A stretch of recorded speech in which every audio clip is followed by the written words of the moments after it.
Oh, what a day! What a lovely day!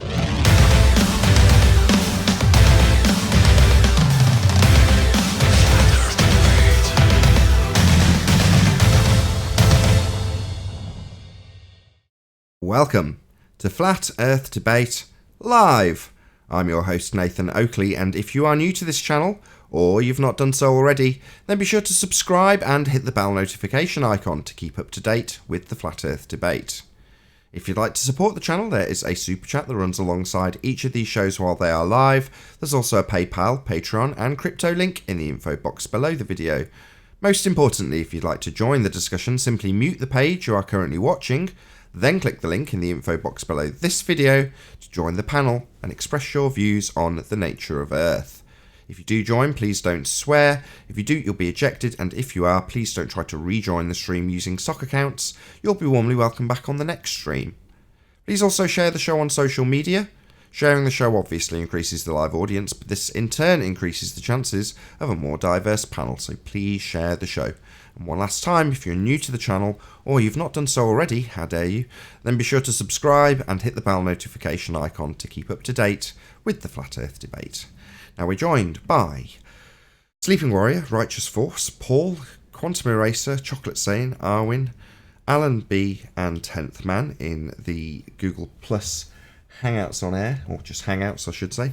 And we're also joined by a whole bunch of people in the Discord server. Now the conversation, if you've tuned in, or this is a continuation of the premiering show and you're watching this on Nathan Oakley 1980, then this has obviously been going on for a while, which is why I'm not going to introduce the guests individually, but rather just introduce the show and then let the conversation continue organically. So I'll introduce them once I get a little gap, and you can enjoy their dulcet tones, and hopefully this conversation will progress throughout the live show. Hello. So what is supernatural? Trying to trip you up. A grade schooler could do that. Tell us, define supernatural. I don't answer you. Chocolate, carry on. This guy's a jerk. Define supernatural. You define it. I got a better word for him. It might not rub against his sensibilities too bad.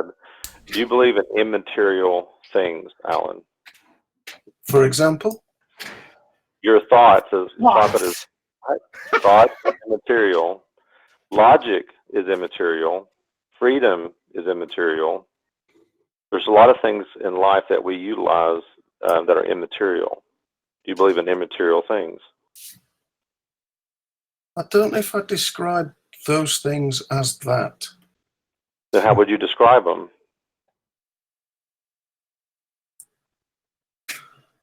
Well, see, you're describing things as immaterial, which to me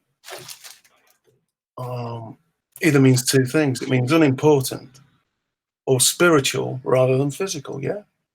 So you're going with the second one, spiritual.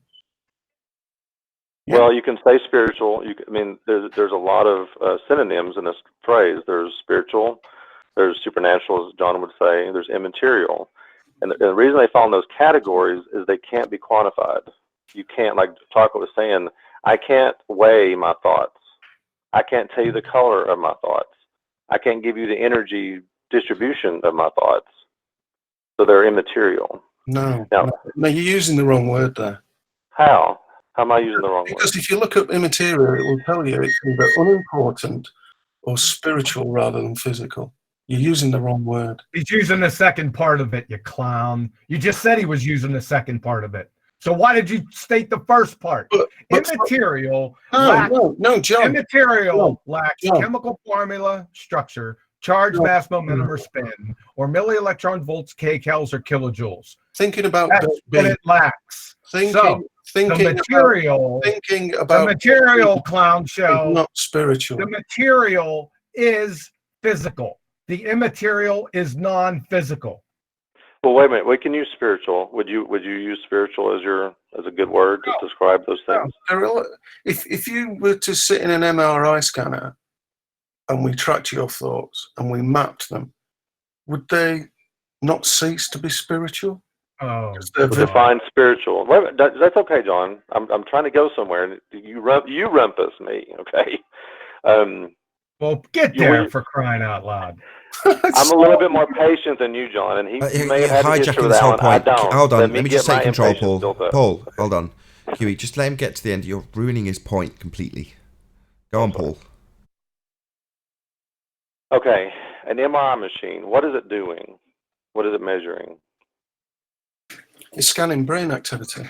Okay, is the brain, the matter, the chemical processes occurring in the brain, the same as the thoughts of the brain?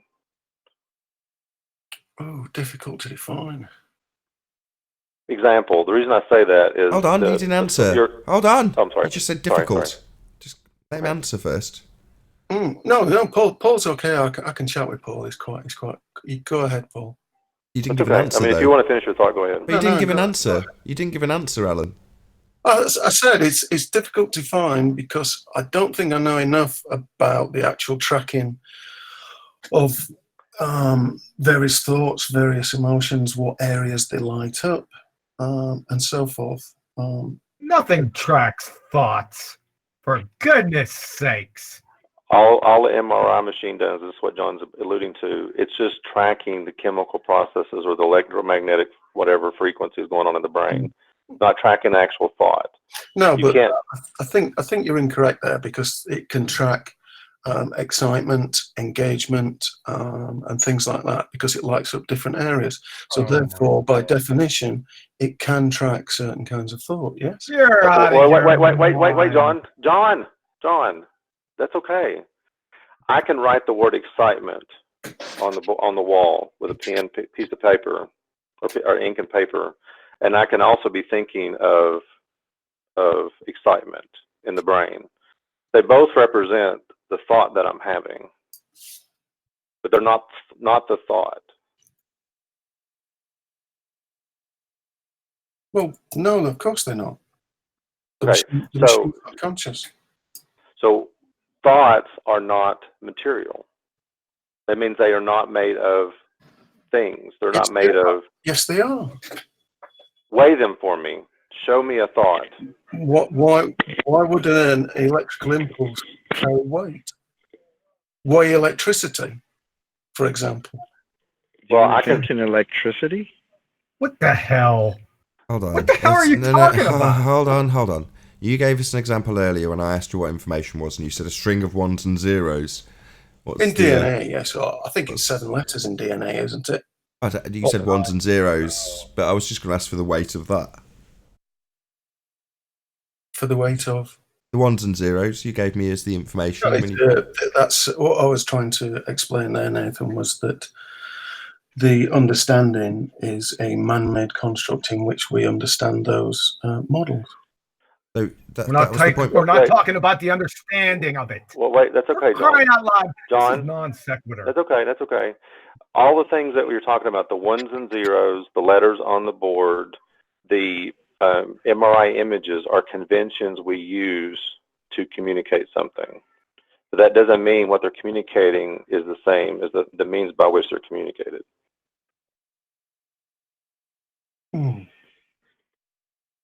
So how in MRI do they manage to break down that into kind of like 40, I think it's 42 different known areas, and different colors and locations and size? That's just the way we measure what we see going on. That doesn't mean it's the same thing. But they can pick out certain words. So, for example, if you were thinking of a word like shop, and then you constructed a sentence that said, I went to the shop last Saturday in the rain, they can pick out the word shop from that map. Well, I can type the word shop in my computer.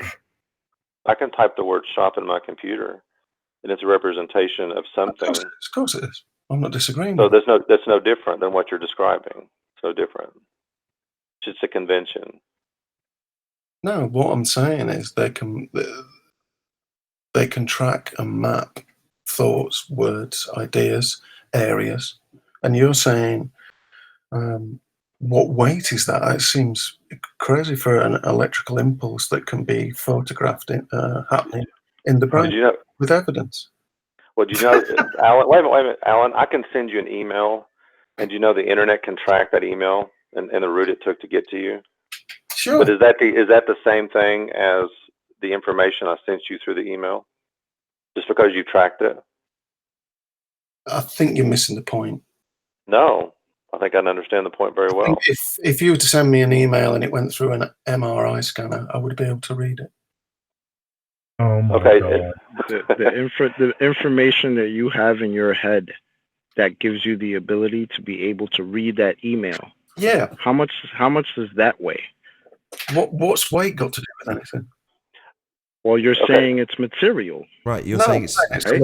you're saying it's material, precisely, Chocolate. That's why we're asking you to give it a physical attribute, not necessarily weight, anything. You know, molecular I'll give it spin, you could give it that. I've suggested the MRI. You can see a scan of it. Yeah, and you said they can track. And so just one more thing, and then I'll let Paul take back up. Sorry, Chocolate. But who are they? Are these the intelligent agents again? No, if you look up a white paper on the Carnegie Mellon University site, there's an article on there, and there's also one, quite interestingly, on tracking, using lasers on people's throats to detect movement for what they're thinking as well. It's quite interesting. Yeah, I'm asking who they are. I'm asking who they are. At the Carnegie Mellon University. Yeah, and they are a group of intelligent agents, by any chance? No, a group of scientists that have gone through decoding complex thoughts using MRI. Otherwise known as intelligent agents. You what? Otherwise known as intelligent agents. In order to have this information, you needed the intelligent agents. Oh, when did you become a creationist? I'm not a creationist. Far from it. I'm pointing out that you need the intelligent agents. They tracked this information. And Paul's trying to lead you to the point where you accept that in order to have the information, you must first have an intelligent agent. To not only read the information from the MRI, but to have the information in the first place to read the information from. And also, even, Alan? and the next step, and also that as well, and it shows that the information is immaterial because I can take that same information and translate it and put it into word form, not just the image on a screen. I can translate that into a word form paragraph describing what I see. So the information is still there, but it's taking different forms of how it's communicated. So where did the information come from in the first place? I've already answered that question lots of times. You believe in God. I'm fine with that. I have no problem with you believing in whatever you wish. Where did the information come from? It pre-existed before it existed, then poofed itself into existence from nothing, right? Is that that's your position? Yeah, there's now the juxtaposition given nice concisely from QE, Alan. So at the end of that little path that we went down, the end conclusion is without the intelligent agent, there is no information. So when we're asking where the information come from, you're describing a they in every example, correct? Well, I'm talking about people doing MRI scans. Yeah. So well, do you want to give me...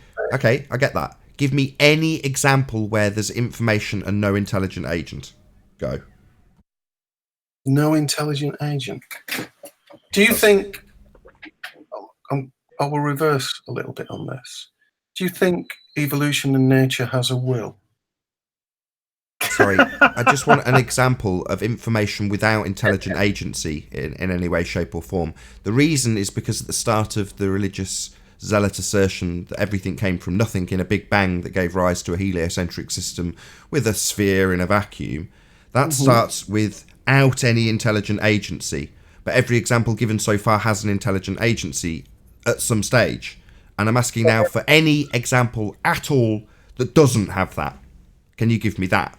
Like the beginning of your religion, in other words. Any example that is in any way related to the beginning of your religion where we don't have that, there's no intelligent agency, unlike all the examples you've given. I don't have a religion.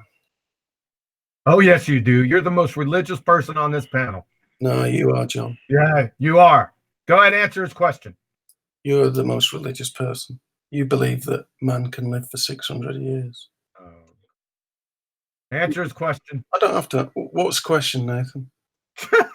Can you give me any example, given that every example thus far has come alongside with an intelligent agency as part of the example, is there any example that does not have that but also has information? Can you give me any example that doesn't involve an intelligent agency but has information?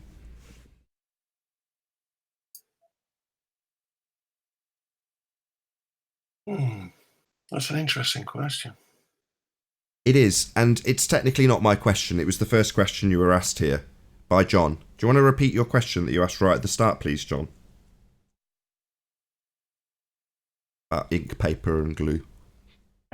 Yes, that's the in the same vein. I said that you believe that ink, paper, and glue molecules can author technical instruction manuals and blueprints. Same question. Otherwise known as information. That's not material. Give him a couple more seconds.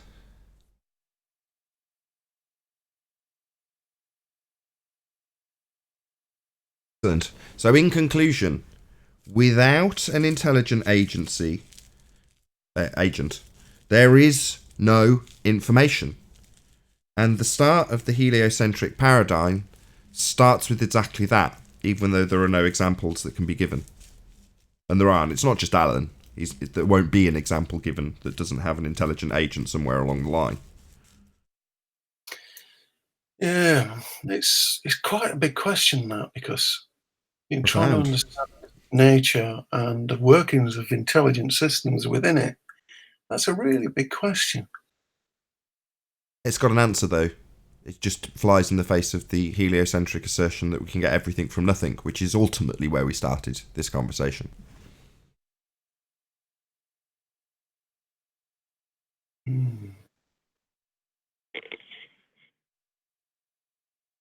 Those thoughts that you're using right now, Alan, to try to work this out in your brain. Don't send them. Don't worry about that.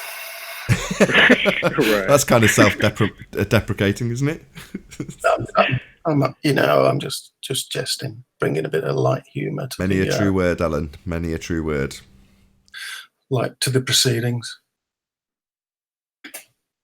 It's a big question. It's a really big. It's one I'd like to have an answer for. We've given it you. Without an intelligent agent, there is no information. The start of the paradigm for the heliocentric spinning ball space monkey religion is exactly that. No, I disagree. Yeah, they get everything from nothing, don't they now? I disagree because, if you look at the human body and nature, there's a lot of stuff goes on that, Where'd you get the human body? The red herring. It evolved, John. Oh, that's it. That's his answer. Evolution. He doesn't even know what it is. What the hell is evolution? What do you think it is? That's a good question. Yeah, see what I mean? That's a good question. I don't mind. Alan probably give us a good answer to this. What is evolution exactly? What do you think it is? I don't know. I literally don't know. That's why I'm asking. I'm not being facetious. I'm literally asking you. You do now. No, I don't. I don't. Honestly, I don't. I'm not lying when I say that. I'm not being facetious. I'm genuinely asking, what is evolution? So you're not aware of any, you were never taught about Darwin? Darwin? Darwin, that's a person's name. What's evolution? And a sock troll in chat. How about Pierre Teilhard de Chardin? Who? That's another dude. Who remembers that Jesuit? The dude. Hold on. The question on the table, Anon, is what is evolution? Evolution is the change of characteristics of a species over several generations. Oh, that doesn't happen, though. Really? That doesn't happen. It does. Hold on. Let me take this. Okay, is that the scientific theory of evolution? You asked for the answer. There's the answer, John. Is that the scientific theory of evolution? The change in characteristics in a convention over time? No. The answer was evolution is a change in characteristics of a species over several generations and rely on the process of natural selection. Oh, okay. So that sounds like a scientific theory. So to have a scientific theory, you have to have a cause and effect. So what is the cause? You said change. Change isn't a cause, son. Good grief. Yep. For you. Well, even in that, even if change is a thing, Hold like on my a wife. second. Sorry. Hold on a second, Paul. He didn't answer the question. Paul, don't disagree with him. Don't you dare. It's not a disagreement. You've all got to He fall butted in in. line with He butted in. Oh, Paul, you I set him asked off. you. fall in Oh, line. Yeah, Paul set him off. That was your fault, Paul. I'm blaming you. Okay, back to the question. Is that a scientific theory? If it is, then give me one hypothesis that was confirmed by experiment, please. Do you want Right now. Do you want an independent variable, John? You betcha. Clown. No, let's not start. No. Just a quick summary. The question on the table is, if your claim of evolution being this change between species, then is this validated scientifically or not? No, I said change of characteristics in species over several generations. My apologies. And is that validated scientifically or Yes. not? Yes. It is. Is that a yes? Yes. Excellent. Science the shit out of it. My bad. I interrupted. Over to you, QE. Post that. Give us the hypothesis, please. We want the independent variable and the John, dependent John, variable. The John. experiment's coming right behind it. Just Google. So give it to us. Google it. Google. That's an elephant hurling fallacy. Give us the hypothesis right now. Just Google it. Google what? Friggin' This is your clown. claim. You Look, can just hold Google on. yourself. Let's take control again. No. I said I don't know. And now we've got a claim from you, which hopefully you'll support or will dismiss entirely because it's not backed by any evidence. So you don't believe in natural selection? I don't believe you've backed your claim with any evidence. Are you going to? I said Google it. Yeah, that's not you. Your claim, not you backing your claim. Now you seem Natural selection's a reification fallacy. Nature doesn't select. It doesn't have a mind, you freaking clown. So answer his question. Nature doesn't select. You don't believe in natural That's right. Nature doesn't select. Select infers a choice. Choice constraints. Nature doesn't think of something and then choose. It's a reification fallacy on nuclear steroids. Clown show. Now give us the hypothesis, like I said. Well, something that you might understand, you angry. Now give us the hypothesis. Something that you might understand. Give us the hypothesis. Something that you might understand. Give us the hypothesis. Something that you might. Right, stop. It's like we've got a bloody glitch. The question on the table is this scientific evidence? The answer is yes. What is the hypothesis? Simple. And I said, go and Google it. There's tons of stuff. Google what? Google what? Natural selection. Evolution. We're looking for a hypothesis. Google genetic variation. Google Darwin. Google genes. None of these are going to give us any hypothesis. So, sorry, you're spewing. You're just spewing. Just give me one search term. I'll do it right now. That will lead me to a hypothesis for what you have stated. Let me have a look. I'll do it for you. Thank you. Oh, really? You're going to try and support your claim? Yeah. Oh, my God. Feigned exasperation isn't needed. Yeah. Stop the presses. Don't take your God's name in vain. He might smite. That's not taking it. I don't mind if there's a gap. He said he's going to look for his hypothesis. It's fine. Stop. Hold on, Nathan. I'll do that for you. Thank you. This guy ruined your show, by the way. That doesn't sound like a search. That sounds like you chit-chatting. Yeah, I'm just chatting while I'm searching. No, it's okay. I don't mind there being a pause. Hypothesis.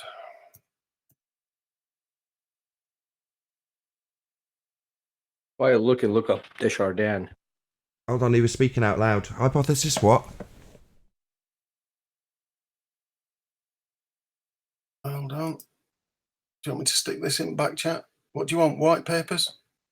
Hypothesis for this. I forgot. I don't want to paraphrase it incorrectly a second time. Do you want to paraphrase your claim again?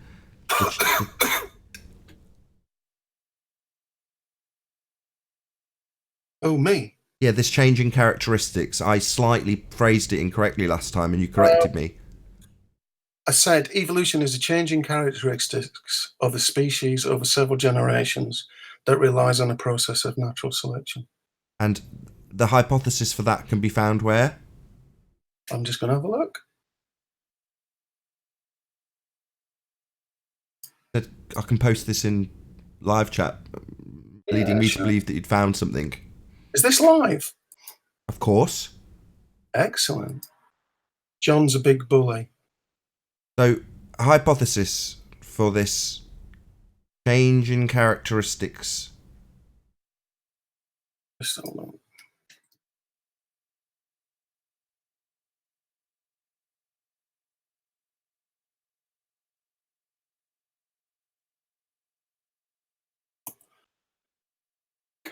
Oh.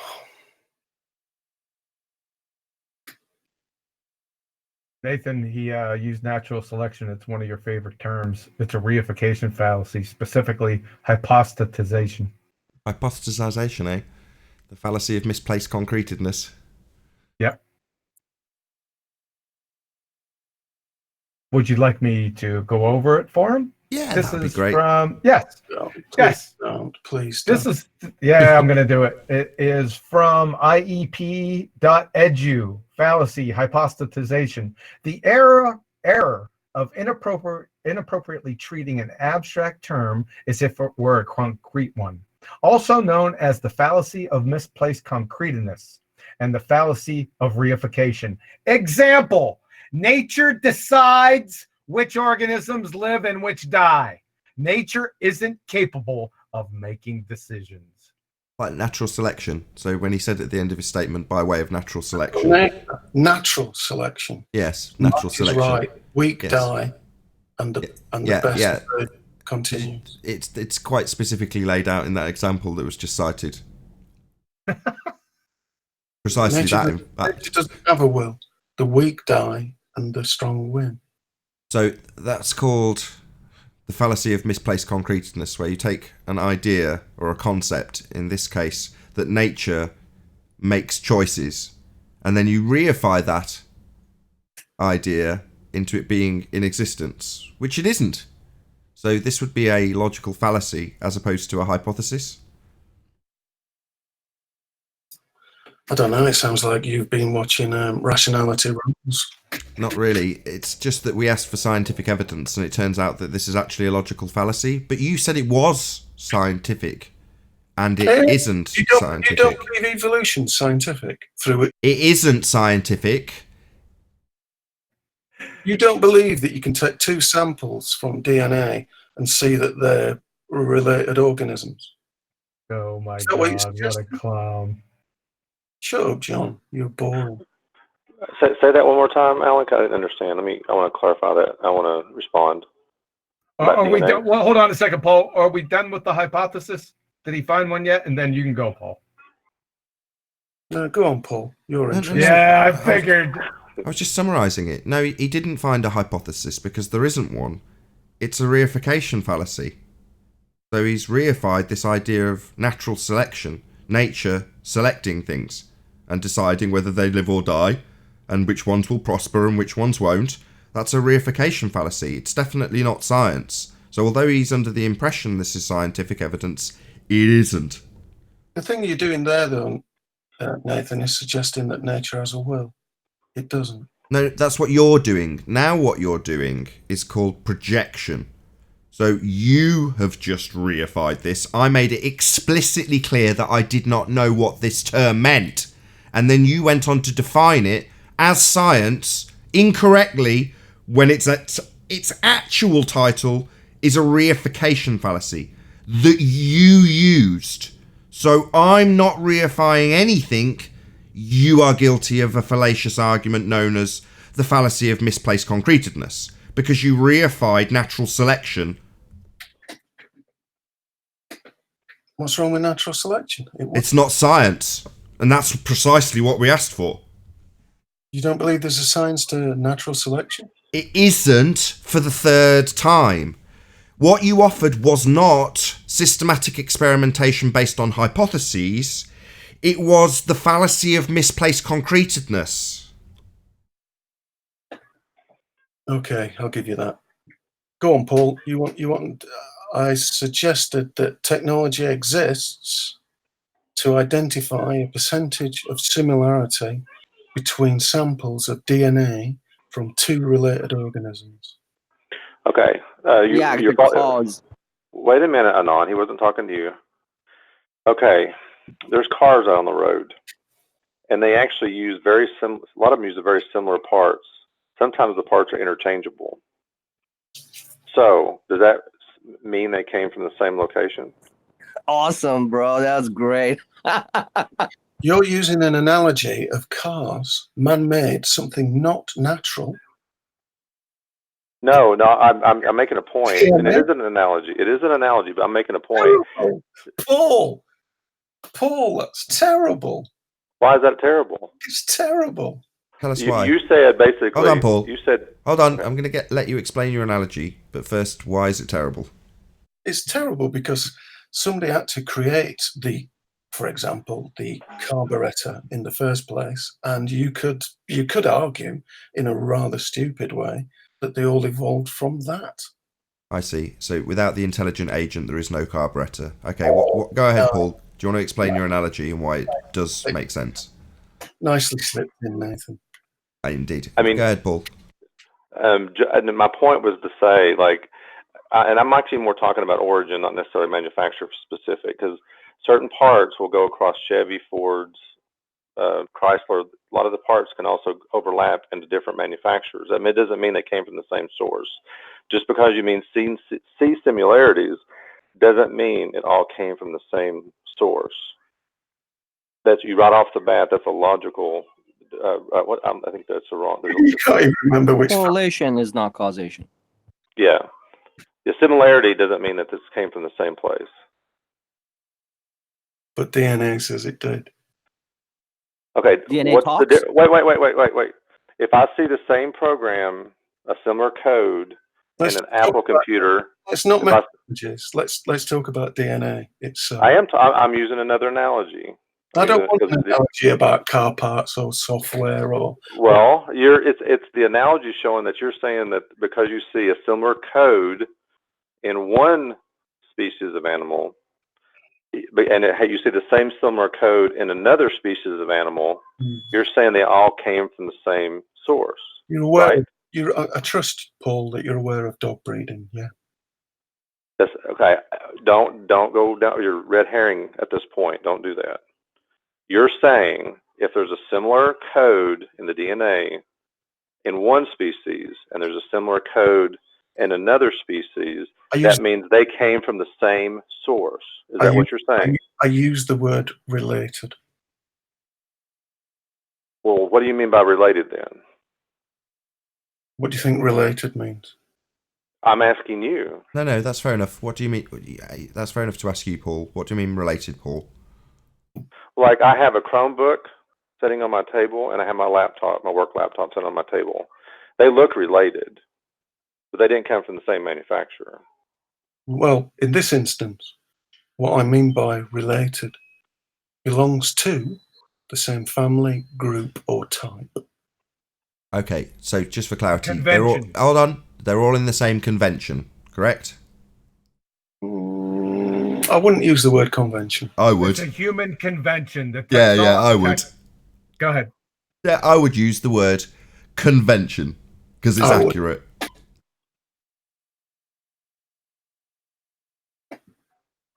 What other word would you use it for? The taxonomic classification system, created by a creationist, by the way, Linnaeus. You know that, right? It's just a human convention to categorize things. So what would you call it? Do you believe in kind, John? Oh, God. So we're back to this thing about things being related because they're all in the same convention. No, well, I said some family group or type in some way. Yeah, convention. Use the word convention. Yeah, we can. We are convention. that because that's what it is. So, okay, Well, do you want to carry on, Paul? Well, let me take my analogy. I can actually categorize vehicles. I can categorize them. There's trucks, there's sedans, there's minivans, there's many SUVs, there's large SUVs. I've categorized them all, put them all in the same, different categories. And then if I look within all those categories, I can see similar parts. Oh, wait a minute, some of them have the same parts. Does that mean they all are related? Of course they are. They're all vehicles. I agree. I would assert that one evolved from the other, Paul. Yeah, you got it, Nathan. You figured it out. Darn it. You got me, pinned me against the wall. Yeah, I would say that Chrysler, essentially, because it's got the same parts in its code, basically, one grew out of the other. The Ford came out of the Chrysler. It just needed enough time to happen. Are you starting to see this yet, Alan, at all? No. You're okay. I give up. I'm done. Alan. Just before you go, I know you've been trying it on. You can go next. I just want QE to summarise it because he can do it better than I. Stop inviting him on.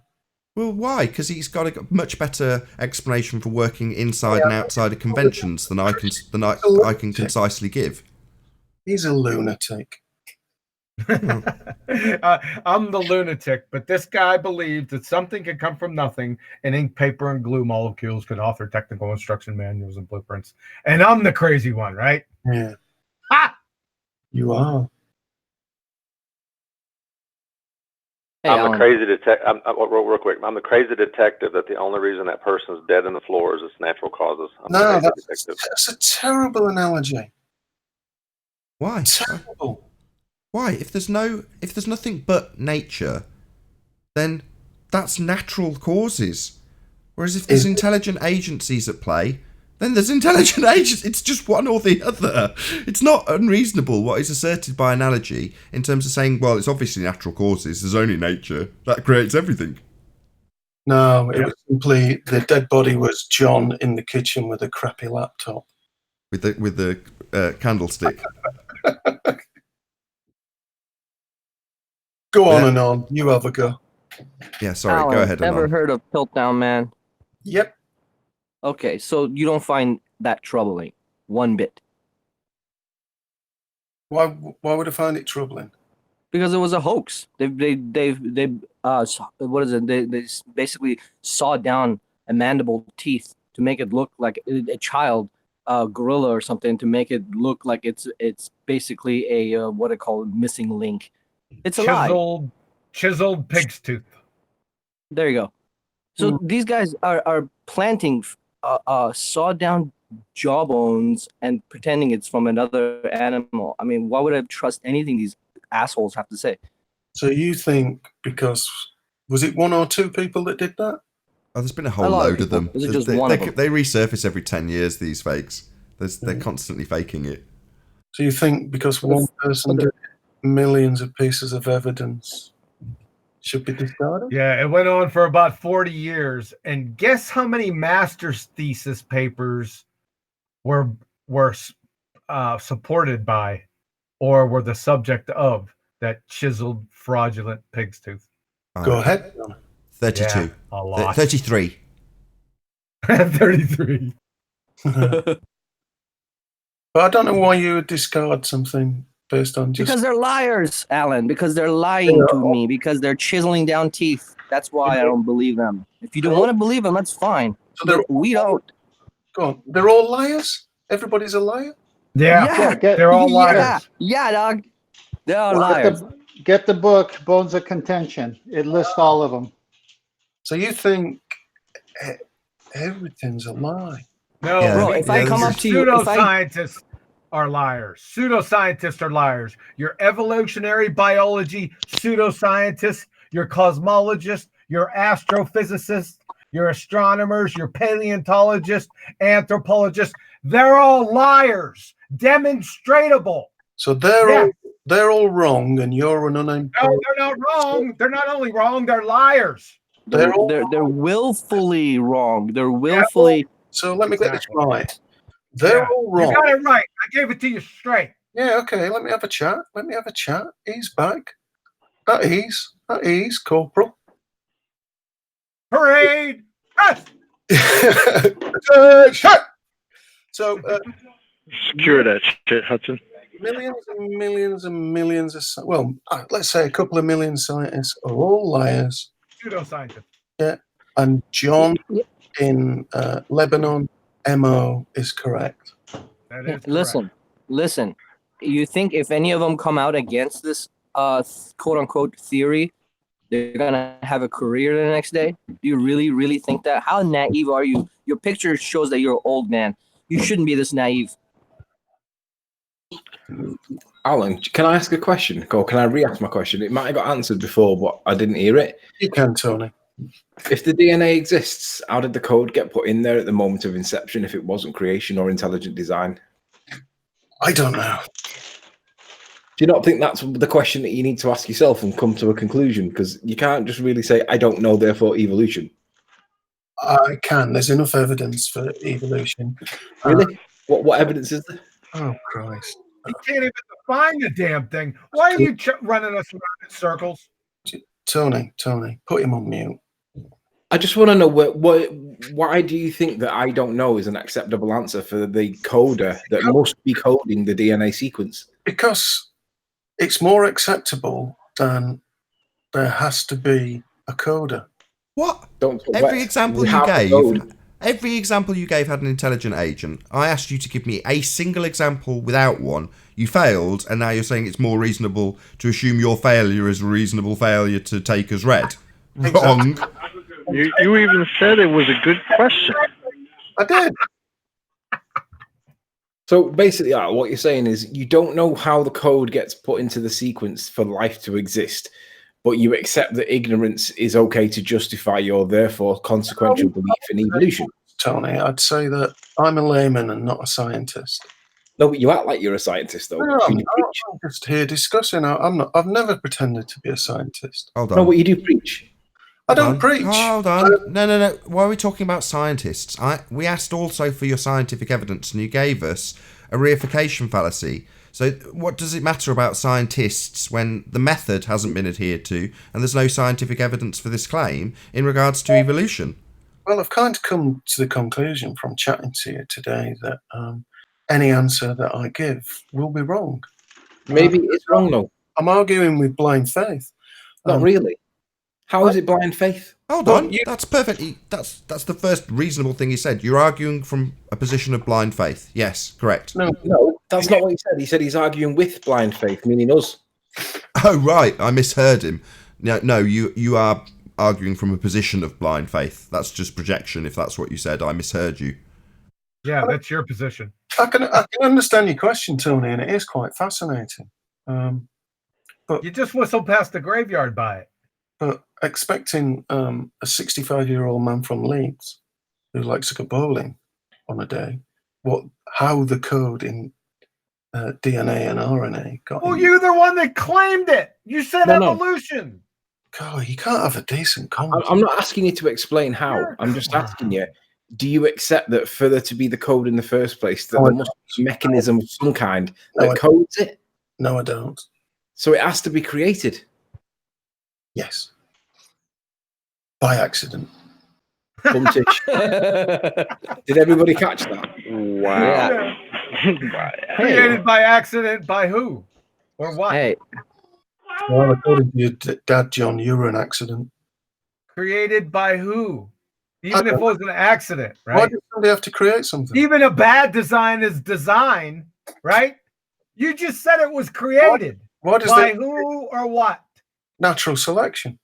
Oh, God, by a reification fallacy. You, sir, are an absolute train wreck. Why does there have to be a creator? Because we have intelligence, we have information, we have knowledge. Where does that come from? But isn't that you just shifting responsibility onto something greater? No, it's the moment. The moment of inception brings with it an awful lot of information, right? Yeah. That information has to be coded in some way. It's not that the information exists, although that is a good point. It's that it's formulated in a particular way that creates life. Now, we can't even do that. So how is it that if it's formulated in a particular way and it's down to random selection and chance, how can... Yeah. There has to be a code there of some kind. Look how many sperms swim up the uterus, Tony. What is it? 21 million? That's random and chance, yes. Yeah, but when the sperm penetrates the egg with its apparent explosive head and it gets inside the egg, there's a moment of inception that we give it a name. But that moment, something crazy happens, and 20 years later, you've got an adult. How does that happen? You think that's God? Yes. Well, not necessarily God, but it is intelligent design of some kind, because something's creating something from nothing, and it's not a big bang. There's an egg and a sperm. It's not nothing. Yeah, but it's the moment where the information passes from the egg to the sperm where that moment is created. But does it not evolve? Does it not grow? It can't evolve. Have you not seen embryos? Back to evolve again. Alan, Circle jerking us around. Alan, my word. Hang on, wait. How can it evolve when it didn't exist before the moment of the inception? Have you not seen embryos evolve? Evolve? What's evolve? What the hell? I've got to step in again. We've already smashed this. So what is this evolution that you defined with the reification fallacy that we're now somehow inserting into this argument? What's going on? Sorry, Nathan, distracted. Sorry. That's okay. Lest we forget. Evolution, not science. Reification. Well, you don't accept it. That's fine. No. Not I don't accept. No scientific evidence for it. Simply a reification fallacy. No scientific evidence for evolution. Correct. We asked. You gave 0. You did give us a reification fallacy, lest we forget. That's why I'm pointing out that using a constant assertion of something that's been debunked during this conversation is going to get my heckles up. Obviously. There's no need to get angry. Don't be John. Well, don't use something that I've smashed 20 minutes ago. Look, if you want to win, I'm just having a discussion. You aren't. You're using something we've already demolished previously in this conversation. Like it's going to slip by and not annoy us. I'm just chatting to Tony. No, you're not. You're using the word evolution again. Evolve? Will this embryo evolve? What? The reification fallacy that you've cited without scientific evidence that's based on these concepts? No, we won't use this anymore. It's nonsense. So you don't believe in evolution? No, why do you keep saying you don't believe? I'm not interested in my, your, or anyone's belief. We asked for scientific evidence. We asked for a definition of what it was. What we got was a reification fallacy. Do I care whether or not you are satisfied with my belief in your reification fallacy? Who cares? Don't get angry for money. Smash the super chat if you're enjoying this fundy have his ass handed to him and constantly assert his reification fallacy and rumpus me while I point out that it's already been demolished. We're not going to tolerate your rumpusing through your fundy argument being handed back to you. You've already said evolve when it's been smashed. That's why this is happening. But you don't believe in it, so what can I say? So back to the same circle jerk asshole position and saying that my belief in his reification fallacy is somehow pertinent to his argument. My belief in your reification fallacy, devoid of any scientific validity, is irrelevant. Next question. Just Alan, don't use evolve how again. many times- Anthony was talking to you. Anthony was in the middle of smashing you also, and you started to get him to justify how things evolve. That was where we got to. Now we're back on track. I'll hand back to Anthony to continue the ass whooping. Wow, you're so angry. You're just like John. Is this the only thing you've got to ad hom the shit out of me? Yeah? You've failed on your ass in this argument with Anthony because you've immediately appealed to something we've smashed. And now you've only got one defence. Claim I'm angry. Oh, well, let's do it with a nice smarmy smile. You're a moron. You keep using arguments we've smashed, moron. Is this too angry for you, moron? You're stupid. Ha ha ha! So, Alan, back down to earth. The moment of inception a lot of information passes from the sperm to the egg, and not just does it doesn't just pass with an explosion, it magically falls into some kind of order of trillions of terabytes worth of information, or whatever value it is, in such a way that life gets resulted as life is caused as a result. So the cause of the information is like the moment of inception. Without the moment of inception, that information can't pass. And the effect is we see it 20 years later. But how does the order randomly form into such a way if it's described by biology as like an explosion? Does it seem logical to think that that just happens by fluke, or perhaps there must be something that's order in it? I'm not so sure using the word explosion would be correct. Well, they call it an explosive tip at the tip of the sperm head. Right. Okay. But my point is that it falls in an order, regardless of how you describe it. It falls in an order. Excuse me, the phone's ringing. Okay. That's good. That means I can shout out Sam Hine for smashing the super stickers. Thank you very much indeed, Sam Hine, for the super chat. And also Skeptic936 again. Thank you very much indeed for smashing the super chat. Alan, I have a question that the answer is just a number. I hope you can answer this. 42. How many times does an organization have to lie to you before you go, hey, I think they're lying. I think they're just lying a lot and they're systematically lying. How many times does that have to happen? Which organization are you talking about?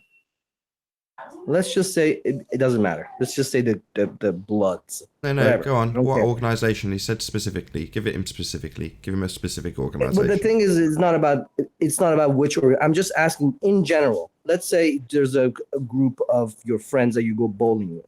Doesn't matter who the organization is, big, small, whatever. How many times do they have to lie before you go, hey, I think these guys are liars?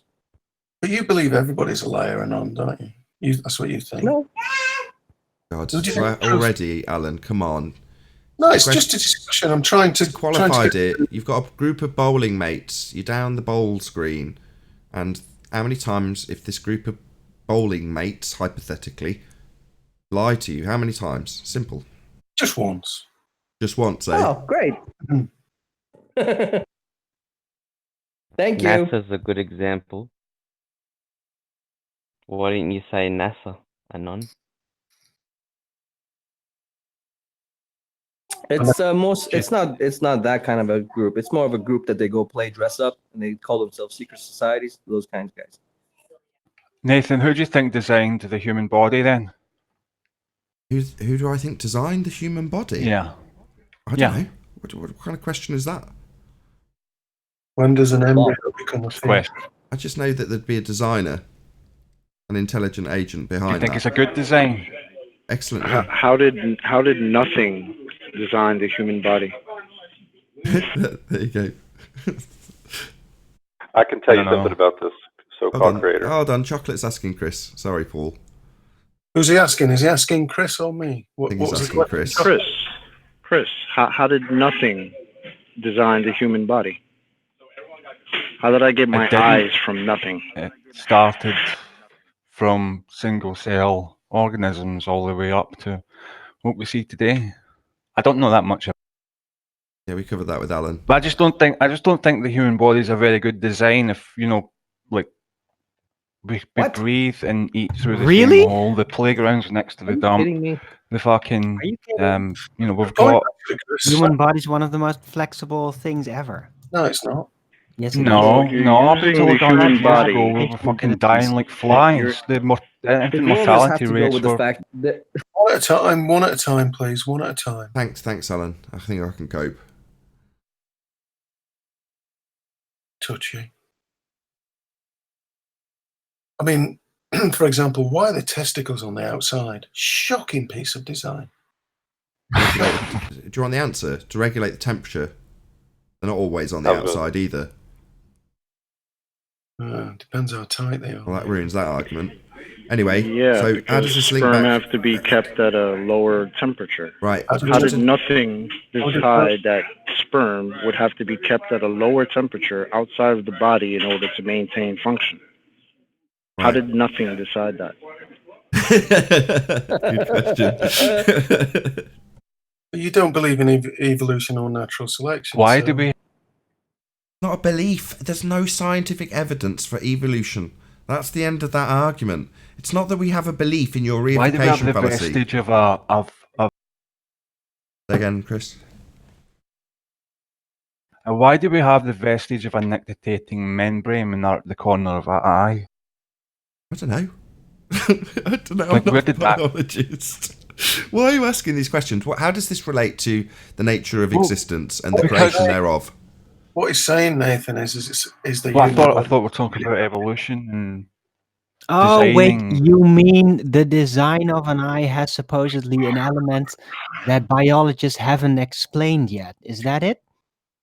To suggest that there could be there's- in the random corner of our remnants eye, we left have from something evolution called- in the Hold on, past? Owen. You've got to let him answer.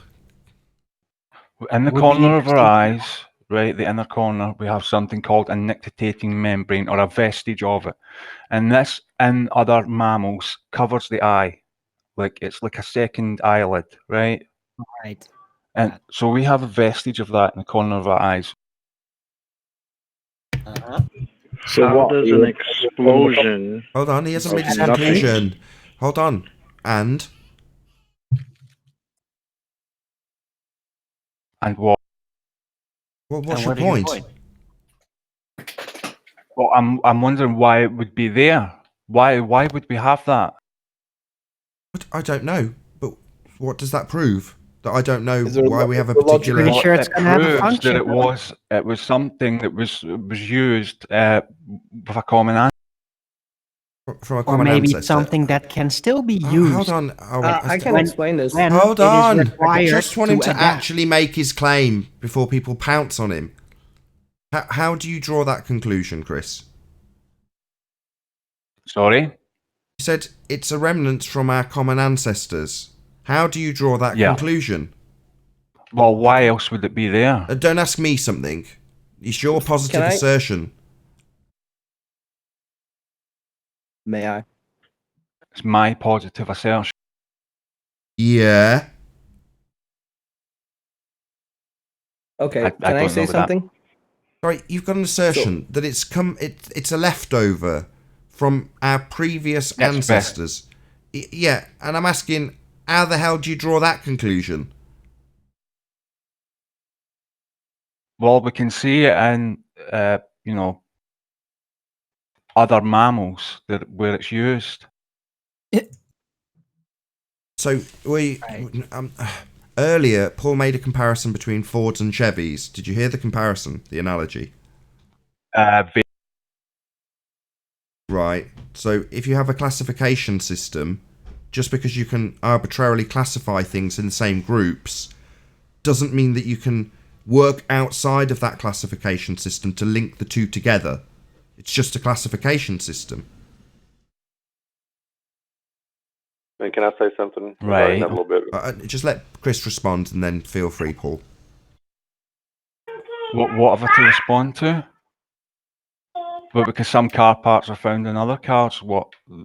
Well, yeah, that was kind of like you saying that these residual leftovers that you assume have come from a predecessor are from a predecessor because other species have them in a similar form. And I'm comparing and contrasting that to Chevys and Fords using similar parts. That's an unfair analogy.